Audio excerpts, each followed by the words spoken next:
كما باركت على إبراهيم وعلى آل إبراهيم إنك حميد مجيد بلغ العلا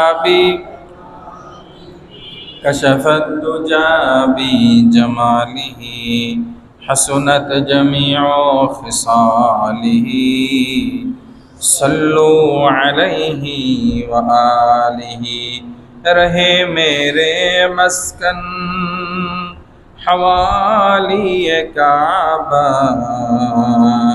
بنے میرے مدفن دیار مدینہ بلغ العلا بکمالہ کشف الدجى بجمالہ حسنت جميع خصاله صلوا عليه وآله یہاں ہم سب مسافر ہیں وہی آخر ٹھکانہ کوئی آگے روانہ ہے کوئی پیچھے روانہ بلغ العلا بکمالہ کشف الدجى بجمالہ حسنت جميع خصاله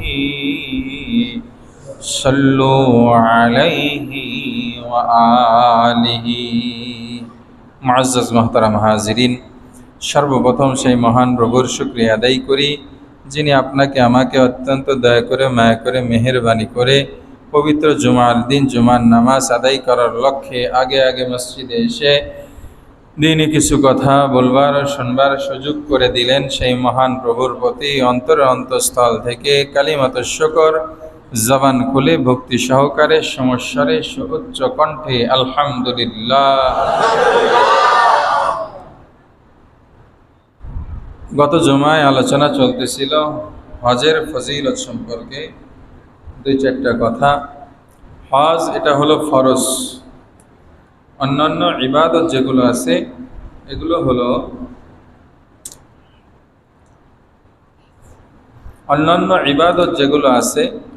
এগুলো আর হজের ভিতরে একটু পার্থক্য আছে। সেটা হলো গত জুমায় বলেছিলাম যে ইবাদত প্রাথমিক দুই প্রকার, একটা হলো শারীরিক আর একটা হলো অর্থের মাধ্যমে আদায় করা হয়।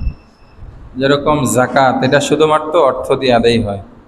শারীরিক ইবাদত নামাজ রোজা অর্থ ব্যয় হয় না, শরীরকে কাজে লাগাতে হয়। আর একটা ইবাদত এমন আছে যেখানে শরীরও কাজে লাগাতে হয়, অর্থও ব্যয় করতে হয়, সেটা হলো হজ। এই জন্য হজ সবার উপর ফরজ না। সবার উপর কি না? ফরজ না। হজ ফরজ হওয়ার জন্য কিছু শর্ত আছে।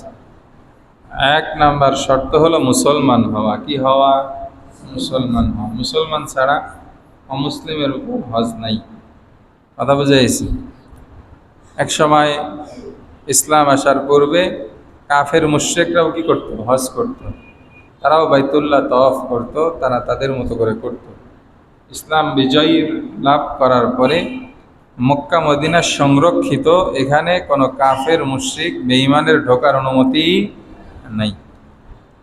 তাহলে হজ ফরজের জন্য এক নম্বর শর্ত মুসলমান হওয়া। দুই নম্বর বালেগ হওয়া। কি হওয়া? বালেগ হওয়া, প্রাপ্তবয়স্ক হওয়া। 18 বছর আর 21 বছর। কি বলেন? 18 বছর আর 21 বছর না 22 বছর? না, বালেগ মেয়েরা 9 থেকে 12-13 ভিতরেই হয়ে যায়। পুরুষরা 11, 12, 13, 14 ভিতরেই হয়ে যায়। কথা বুঝাইছে? বালেগ কেমনে হয় এগুলো বিস্তারিত না বলা, কিছু কথা না বলেও বুঝতে হয়।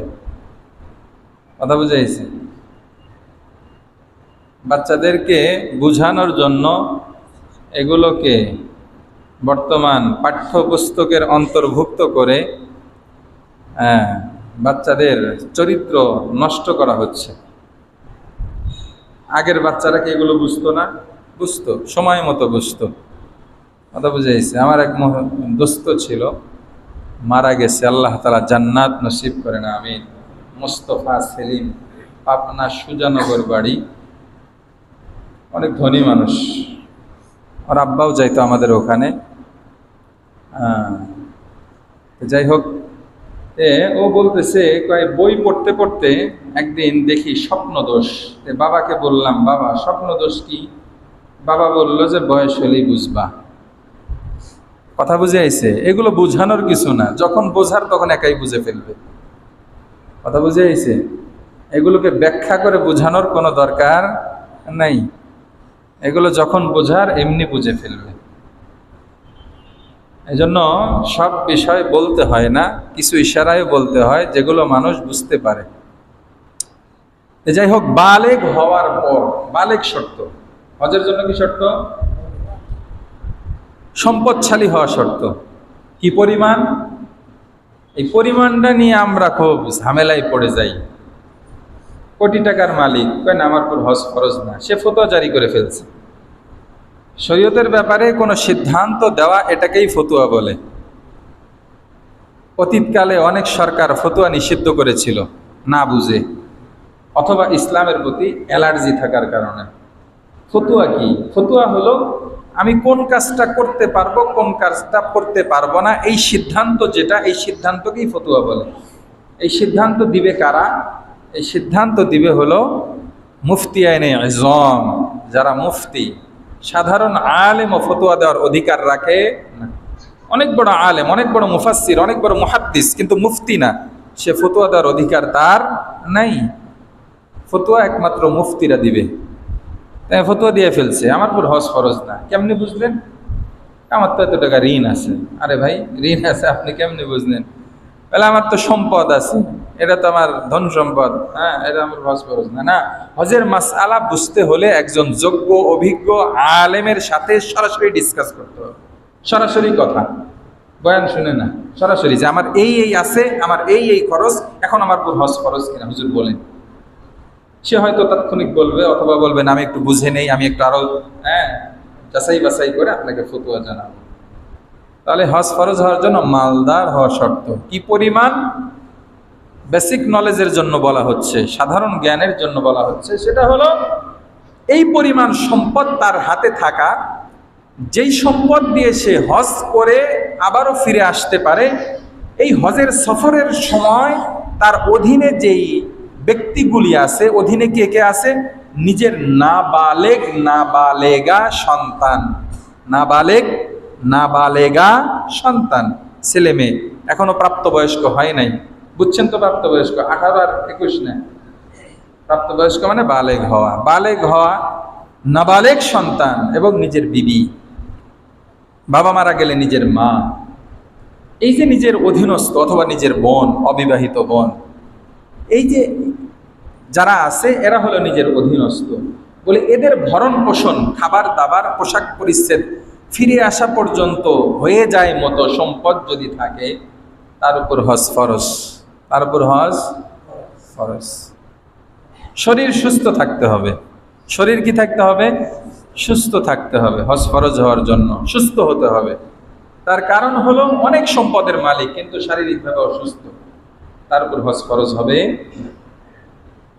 কিন্তু আগে সুস্থ ছিল, সম্পদও ছিল, এখন অসুস্থ, হজ ফরজ কি রহিত হয়ে যাবে? না, এই ফরজিয়ত তার ঘাড়ে থেকেই যাবে। এই জন্য হজ ফরজ হলে দ্রুত করা। বিশ্বনবী সাল্লাল্লাহু আলাইহি ওয়াসাল্লাম তার পাক জবানে ইরশাদ করেন, তাআজ্জালু ইলাল হাজ্জি ফাইন্না আহাদাকুম লা ইয়াদরি মা ইউরাজু লাহু।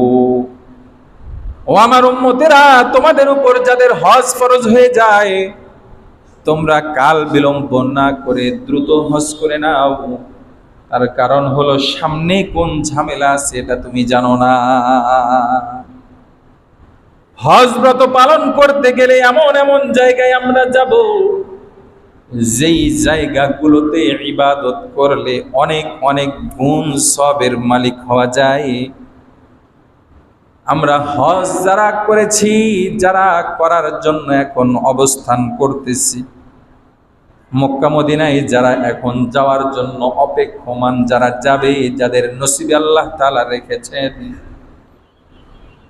বাইতুল্লাহ শরীফ সর্বপ্রথম দেখার পরে যেই দোয়া আল্লাহর বান্দা করে, আল্লাহ তাআলা সাথে সাথে কবুল করে নেন। সুবহানাল্লাহ। আস্তে কর। বাইতুল্লাহ শরীফের এত ফজিলত, আল্লাহ তাআলা বাইতুল্লাহ শরীফের উপর 120টা রহমত দৈনন্দিন নাজিল করেন। সুবহানাল্লাহ। যারা তাওয়াফ করনে ওয়ালা, আল্লাহ তাআলা তাদেরকে 60টা রহমত তাদের ভিতরে বন্টন করে দেয়। বলে যারা বাইতুল্লাহকে সামনে রেখে নামাজ পড়ে, তাদেরকে আল্লাহ তাআলা 40টা রহমত দিয়ে দেন। যারা নামাজও পড়ে নাই, যারা বাইতুল্লাহ শরীফের দিকে দাঁড়িয়ে নফল নামাজ পড়ে নাই, তওয়াফও করে নাই, শুধুমাত্র তাকিয়ে তাকিয়ে দেখছে, মন উজাড় করে ভালোবাসা নিয়ে মহাব্বত নিয়ে দেখছে, যদি এই দেখতে পারে, তাদের কপালেও আল্লাহ তাআলা 20টা রহমত রেখে দিয়েছে। এটা হতে হলে তো আপনাকে ওখানে সশরীরে উপস্থিত হতে হবে। বলে বাইতুল্লাহ শরীফে এমন কিছু জায়গা আছে যেই জায়গার ভিতরে দোয়া করলে আল্লাহ তাআলা কবুল করে নেন। তার ভিতর থেকে সবচাইতে দামি জায়গা, সবচাইতে দামি স্থান হজরে আসওয়াদ, কালো পাথর, জান্নাতি পাথর। বলে এই পাথরটা সর্বপ্রথম সাদা রং ছিল, দুধের মতো ফর্সা সাদা। বলে এই পাথর চুম্বন করলে সাথে সাথে আল্লাহ তাআলা ওই চুম্বনকারীর জিন্দেগির গুনাহগুলি মাফ করে দেন। এখন হজরে আসওয়াদ, আসওয়াদ মানে অধিক কালো। আসওয়াদ মানে কি? অধিক কালো, অত্যন্ত কালো পাথর হজরে আসওয়াদ। বলে এই পাথরটা চুম্বন করলে আল্লাহ তাআলা গুনাহ মাফ করে দিবেন। সুবহানাল্লাহ। বলে আরেকটা জায়গা আছে বাইতুল্লাহ শরীফ এবং বাইতুল্লাহ শরীফের দরজা এবং ওই পাথরের মাঝামাঝি যে জায়গা, এটাকে বলা হয় মুলতাজাম। কি নাম বলেন? শরীয়তের পরিভাষা জানে না, কিন্তু বিদেশের দাঁত ভাঙ্গা খেলোয়াড়ের নাম সুন্দর করে উচ্চারণ করতে পারে। অনেক দেশের নাম যেগুলো মুখে উচ্চারণ করা কঠিন, সেটাও পারে, কিন্তু শরীয়তের পরিভাষা একটাও পারে না। কেমন মুসলমান? বলে দোয়া কবুলের জায়গার নাম কি বলেন? মুলতাজাম। সবাই বলেন, নামই বলেন না, আল্লাহ কেমনে ওখানে যাওয়ার কবুল করবে? নামটা তো আপাতত মুখস্থ করে রাখেন, ভালোবাসেন, আল্লাহর কাছে দোয়া করবেন, আল্লাহ মুলতাজামে নিয়ে যাইও, নামই কইতে পারেন না, তাহলে কেমনে হবে? ঠিক আছে না? মুলতাজাম, সবাই বলেন মুলতাজাম। মুলতাজাম কেউ যদি এখানে দোয়া করে, আল্লাহ তাআলা সাথে সাথে কবুল করে নেন। সুবহানাল্লাহ। বাইতুল্লাহর চৌকাঠ ধরে কেউ যদি দোয়া করে, আল্লাহ তাআলা সাথে সাথে কবুল করে নেন। সুবহানাল্লাহ। মাকামে ইব্রাহিম, মাকামে ইব্রাহিম কোনটা? বলে তাওয়াফ শেষ করে মাকামে ইব্রাহিমের পাশে 2 রাকাত নামাজ পড়তে হয়, তাওয়াফের নামাজ। বলে এই মাকামে ইব্রাহিম বলে এমন একটা জান্নাতি পাথর, যেই পাথরটা অটোমেটিক সিঁড়ির কাজ করেছিল। সুবহানাল্লাহ। বাইতুল্লাহ যখন নির্মাণ করবেন হযরত ইব্রাহিম আলাইহিস সালাম এবং ইসমাঈল আলাইহিস সালাম, এখন বাইতুল্লাহ তো অনেক উঁচা, নিচ থেকে গাঁথা যায়। যারা রাজমিস্ত্রি অথবা রাজমিস্ত্রি না, আমরা রাজমিস্ত্রির কাজ সবাই দেখি, কিছু কাজ নিচে দাঁড়ায় দাঁড়ায় করা যায়, উপরে করতে হলে ওখানে মাচা লাগানো লাগে। কি বলেন? লাগান লাগে না? বলে কেমনে উপরে বাইতুল্লাহ গাঁথবে? আল্লাহ তাআলা অটো একটা সিঁড়ির ব্যবস্থা, একটা পাথর পাঠায় দিলেন। সুবহানাল্লাহ। এই পাথরের ভিতরে দাঁড়িয়ে হযরত ইব্রাহিম আলাইহিস সালাম বাইতুল্লাহ শরীফ নির্মাণ করেছেন। যখন যতটুকু ওঠা দরকার, পাথরটা অটোমেটিকলি উঠে যায়। সুবহানাল্লাহ। বলে এই পাথরটা শুধু তখন ছিল তাই না, এখনো পর্যন্ত আছে। সুবহানাল্লাহ ওয়া বিহামদি। জান্নাতে দুইটা পাথর দেখতে পারবেন, একটা হলো হাজরে আসওয়াদ, স্বচক্ষে দেখবেন, আর একটা হলো মাকাম ইব্রাহিম, এটাও স্বচক্ষে দেখবেন। ওটা কাঁচ দিয়ে সুন্দর করে ঘেরাও করে রাখা আছে, তাকায় তাকায় দেখবেন। ঠিক আছে না? এই সৌভাগ্যটা অর্জন করার জন্য দিলে চায় না, যদি না চাই বুঝবেন যে ঈমানের জোর একবারে নাই। চাওয়ার মাত্রা যত বেশি থাকবে বুঝবেন আল্লাহকে তত ভালোবাসেন। কথা বুঝে গেছে? পাগল পারা থাকতে হবে। বলে এই মাকামে ইব্রাহিমে যদি কোনো আল্লাহর বান্দা দোয়া করে আল্লাহ কবুল করে নেন। সুবহানাল্লাহ। হাতিমে কাবা আরেকটা আছে, কাবার একটা অংশ, যে অংশটা শুরুতে কাবার অংশ ছিল, পরবর্তীতে মক্কার কাফেরেরা যখন আল্লাহর নবীর ঈমানি দাওয়াতের আগেই এটাকে যখন নির্মাণ করেছিল, নির্মাণের সময় তারা তাদের হালাল ইনকাম থেকে, খারাপরাও কিন্তু বুঝে। আমার সাথে একজনের খুব ভালো সম্পর্ক ছিল, সাধারণ মানুষ, অনেক বড় শিল্পপতি। কথা বুঝে গেছে? সে আমাকে মাঝে মাঝে হাদিয়া দিত, পকেটে হাতটা দিয়ে কয়, হুজুর না, এখান থেকে দেওয়া যাবে না। মোটামুটি 1-2 লাখ টাকার বান্ডিল, এটা দেওয়া যাবে না। পরে আবার বলতো, হুজুর এই যে এখান থেকে দেওয়া যাবে। তার মানে কোনটা হালাল পথে এসেছে, কোনটা হারাম পথে এসেছে, এটা সবাই বুঝে। সবাই কি বুঝে? কাফের মুশরিকরা তারা বাইতুল্লাহ পুনর্নির্মাণ করবে, এবার চাঁদা কালেকশন হচ্ছে। চাঁদা কালেকশন করে এই পরিমাণ চাঁদা হলো, যদি পুরাটাকে বাউন্ডারির ভিতরে নিয়ে আসা হয় কাজ শেষ করা যাবে না। বলে যেটুক করা যায় এতটুকের ভিতরে কাবা তারা নির্মাণ করলো। বলে বাকি যে অংশটা ছিল এই অংশটা তারা ঘেরাও দিয়ে রাখলো। এটাকে বলা হয় হাতিমে কাবা। হাতিমে কাবা, এটা কাবার পাশেই ঘেরাও দিয়ে এখনো রাখা আছে। বলে হাতিমে কাবায় যদি কেউ দোয়া করে আল্লাহ পাক রব্বুল আলামিন তার দোয়াও কবুল করে নেন। হাতিমে কাবায় বসে নামাজের সুযোগ হয়, সিরিয়াল ধরে থাকা লাগে। অনেকক্ষণ সিরিয়াল ধরে নামাজ পড়ছিলাম, কয়েক রাকাত। অনেকে আবার বেশি আবেগ দেখায়, এটাও আবার ঠিক না। যারা কেউ যদি যান, অন্যের হকের দিকেও খেয়াল করা। কেউ যে দাঁড়াইছে তো দাঁড়াইছে, আর সরে না, না এটা ঠিক না। অনেকেই সিরিয়ালে দাঁড়ায় আছে, তাদেরকেও সুযোগ করে দেন। হতে পারে আপনার 2 রাকাত কম পড়াটাকেও আল্লাহ তাআলা অন্যকে ইকরাম করার কারণে আল্লাহ আপনাকে কবুলিয়তের দান করবেন। সুবহানাল্লাহ। এই বিষয়গুলি মাথায় রাখা, আবেগের সাথে বিবেকটাকেও সাথে রাখা। মিজাবের রহমতের নিচে কেউ যদি দোয়া করে আল্লাহ তাআলা কবুল করে নেন। সুবহানাল্লাহ। মিজাবে রহমত কি? বলে মিজাবে রহমত বাইতুল্লাহর ছাদ থেকে পানি পড়ার জন্য একটা পর্নালা আছে। আমাদের বাড়ি মসজিদের ছাদ থেকে পানি পড়ার জন্য জায়গা আছে না, পাইপ দেওয়া আছে। বলে এই পাইপের নিচে এটাকে বলা হয় মিজাবে রহমত। এই মিজাবে রহমতের নিচে কেউ যদি দোয়া করে আল্লাহ তাআলা তার দোয়াও কবুল করে নেন। আমাদের হজের সফরে একদিন বৃষ্টি হলো, ইত্তেফাকান ঘটনাক্রমে ওই দিন তওয়াফের অবস্থায় ছিলাম।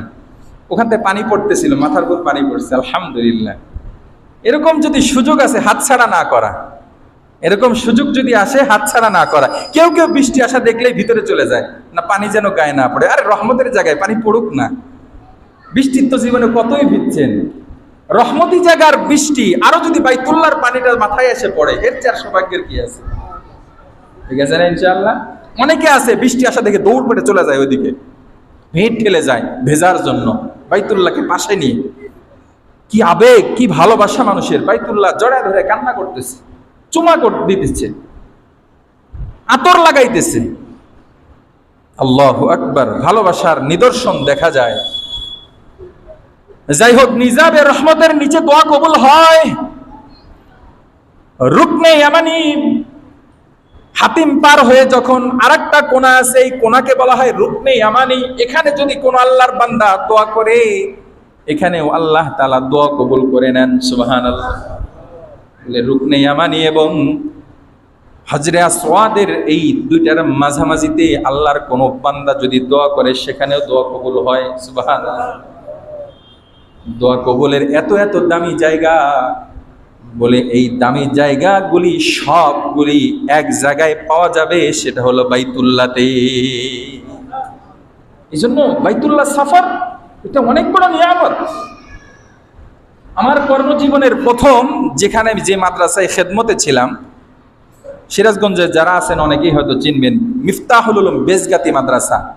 এই মাদ্রাসাতে আমি যখন শিক্ষক হিসেবে নিয়োগ পাইলাম, ওখানে একজন ছিল মাওলানা এশারত আলী সাহেব দামাত বারকাতুম।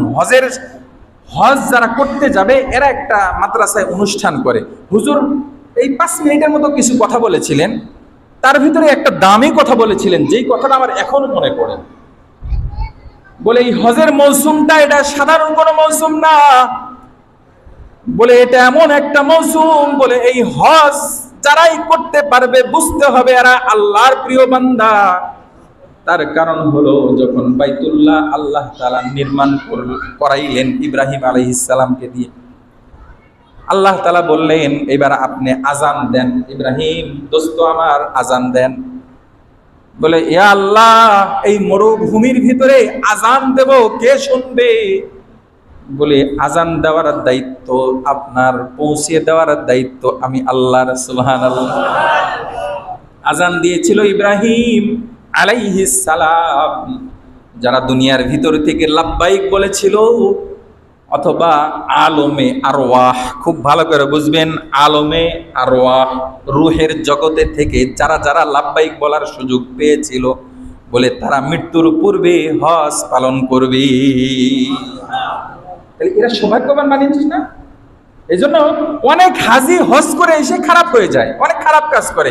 এই জন্য হাজি বলে খারাপ বলি না, এটা বলবো না। সে আপনার চেয়ে ভালো, আমার চেয়ে ভালো। কেন? আল্লাহ তাকে মেহমান হিসেবে নিজের ঘরে নিয়ে গেছে।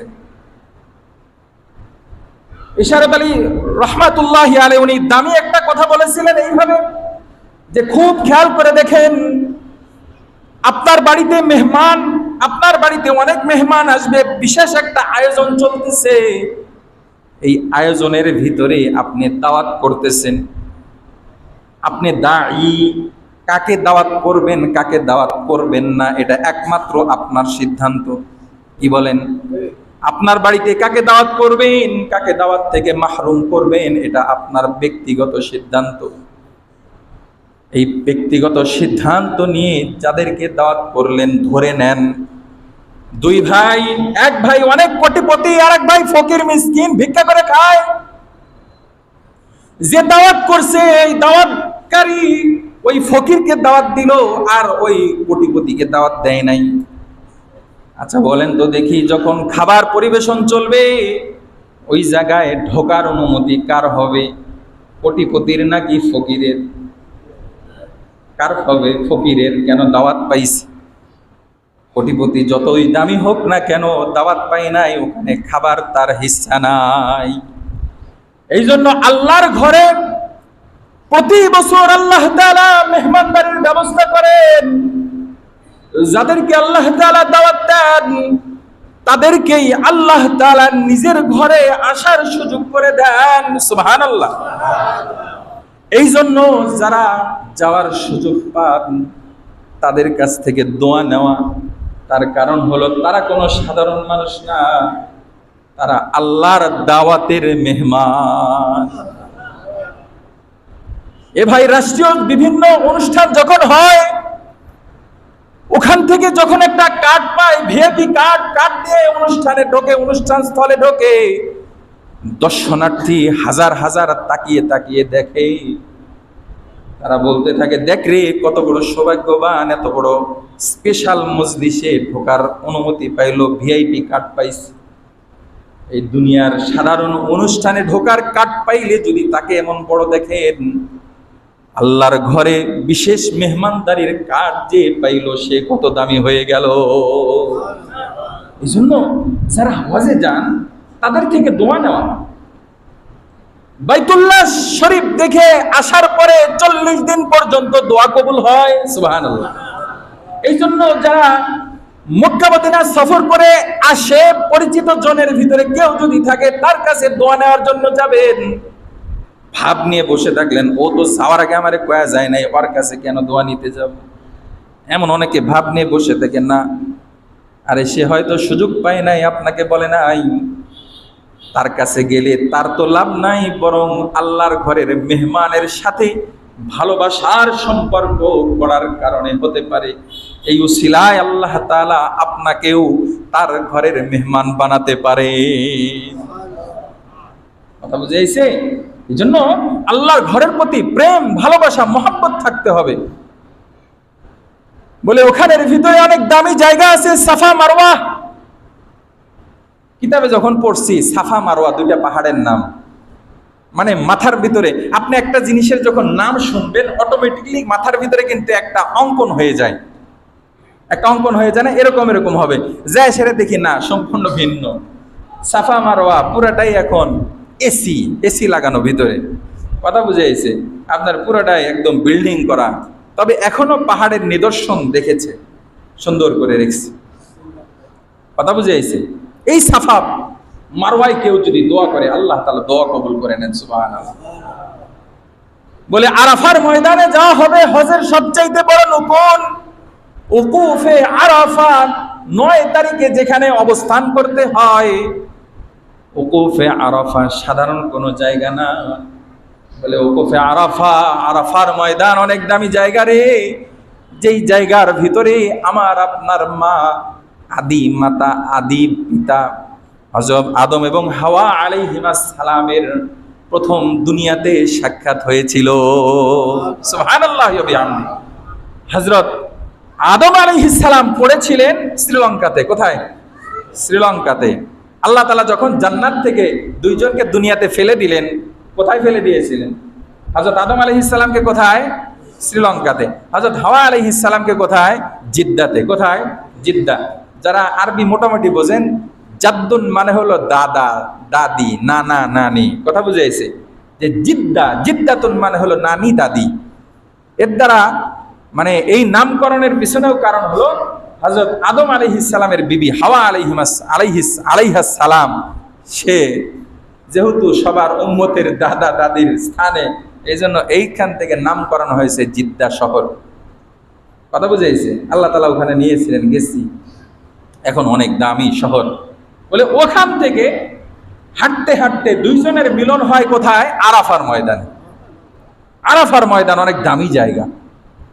বলে কাল কিয়ামতের ময়দান যখন কায়েম হবে, বলে এই আরাফার ময়দানটাকেই আল্লাহ তাআলা বড় বানায় দিবেন। সুবহানাল্লাহ। যারা হজ করে আসছে এরা করতেছে, খাই রে, এই ছোট্ট জায়গা, এর ভিতরে কিয়ামতের ময়দানে তো সেই আদম আলাইহিস সালাম থেকে শুরু করে সর্বশেষ মানুষ পর্যন্ত কিয়ামতের ময়দানে উঠবে, এত ছোট জায়গায় কেমনে উঠবে? আমরা সারা বাংলাদেশের মানুষ যদি ওখানে যে অবস্থান নেই, তাই তো ওখানে ধরবে না, স্থান সংকলন হবে না, এত মানুষ কেমনে ধরবে? এবার পৃথিবীর কাহিনী শোনেন। পৃথিবীটা কি ছিল? পৃথিবী কিছুই ছিল না, এটা একটা পানির সাগর ছিল। কি ছিল? পানির সাগর। আল্লাহ তাআলা হুকুম করলেন, সাথে সাথে সাগরের ভিতরে ঢেউ শুরু হয়ে গেল। এই ঢেউয়ে, অতিরিক্ত ঢেউয়ের কারণে একটা ফেনা তৈরি হলো। এই ফেনাটা এক জায়গায় জমা হয়ে শক্ত হইল, সেখানে একটা ইটের মতো একটা স্থান তৈরি হলো। আল্লাহ তাআলা এইবার ওই ইটের মতো স্থানকে বললেন বিস্তৃত হয়ে যাও, সাথে সাথে বিস্তৃত হয়ে এই পৃথিবী নামক এই জায়গাটা তৈরি হয়ে গেল। সুবহানাল্লাহ। তার মানে এই পৃথিবীর তৈরিটাই তো ছিল ছোট একটা ইট থেকে। এই ছোট একটা ইট আল্লাহর হুকুমে এত বড় পৃথিবী হয়ে গেল। বলে আরাফার ময়দানেও আল্লাহ তাআলা কাল কিয়ামতের ময়দানে যখন আদেশ করবেন, এই আরাফা ময়দানটাও অনেক বড় বিস্তৃত হয়ে যাবে, যেখানে আদম আলাইহিস সালাম থেকে শুরু করে একদম শেষ মানব হিসেবে দুনিয়া থেকে যে বিদায় নেবে, সবাই ওখানে জমা হবে। সুবহানাল্লাহ। কিয়ামতের ময়দানটাও দেখে আসার সুযোগ হবে। সুবহানাল্লাহ। এত বড় দামি জায়গা। এক সফরে মিনায় যাবেন, মিনা, মিনা, মিনা, যেখানে হযরত ইব্রাহিম আলাইহিস সালামকে একে একে 3 জায়গায় তাকে ধোঁকা দিয়েছিল শয়তান। ধোঁকায় পড়েন নাই, শয়তান রে পাথর নিক্ষেপ করেছিলেন। সেখানে গিয়ে পাথর নিক্ষেপ করেও সেই স্মৃতিচারণ করা হবে। সুবহানাল্লাহ। এত বড় দামি জায়গা আমার আপনার সফর হবে। হজের সফরে আরেকটা জায়গায় যাওয়া হবে, সেটা হলো বিশ্বনবী সাল্লাল্লাহু আলাইহি ওয়াসাল্লামের রওজা আতহার দেখার সুযোগ হবে। সুবহানাল্লাহ। মান যারা কবরি বাদা মাউতি ওয়াজাবাত লাহু শাফাআতি ইয়াউমাল কিয়ামাহ। বিশ্বনবী বলেন, আমি দুনিয়া থেকে ওয়াফাত নেওয়ার পরে যেই ব্যক্তি আমার রওজাকে জিয়ারত করবে, আমাকে এসে সালাম দিবে, সশরীরে জিয়ারত করবে, কাল কিয়ামতের ময়দানে তাকে সুপারিশ করে জান্নাতে নিয়ে যাওয়া আমার দায়িত্ব হয়ে যাবে। দুনিয়ার ভিতরে জান্নাতের টুকরা আছে, জান্নাতের টুকরা। মা বাইনা মিম্বারি অবাইতি রাউজাতুম মিন রিয়াজিল জান্নাহ। আল্লাহর নবী বলেন, আমার ঘর এবং আমার মিম্বার, এই যে মিম্বার, এরকম একটা মিম্বার মদিনাতুল মুনাওয়ারাতেও আছে। আল্লাহর নবীর ঘর যেটা, যেখানে আল্লাহর নবীর দাফন হয়েছে, ওটাই আল্লাহর নবীর ঘর। এই দুইটার মাঝখানে যে জায়গা, এই জায়গাটা হলো রিয়াজুল জান্নাহ নামে পরিচিত। এটা হলো জান্নাতের একটা টুকরা। জান্নাতের টুকরায় নামাজ পড়ার সুযোগ হবে, আর কি চাই? সুবহানাল্লাহি ওয়া বিহামদিহি। আল্লাহ তাআলা আমরা যারা একবার গিয়েছি বারবার যাওয়ার তৌফিক দান করেন, বলেন আমিন। যারা এখনো যাইতে পারেন নাই, নিয়ত রাখেন দিলের মধ্যে, আল্লাহ মৃত্যুর আগে তোমার ঘর, তোমার রাসূলের রওজা না দেখায় মৃত্যু দিও না। ঠিক আছে না? ইনশাআল্লাহ। যতটুকু ভাঙাচোরা আলোচনা করলাম, আমাকে সহ আপনাদের সবাইকে আমল করে দুনু জাহানের কামিয়াবি অর্জনের তৌফিক দান করেন, আমিন। ওয়া আখির দাওয়ানা আলহামদুলিল্লাহি রাব্বিল আলামিন।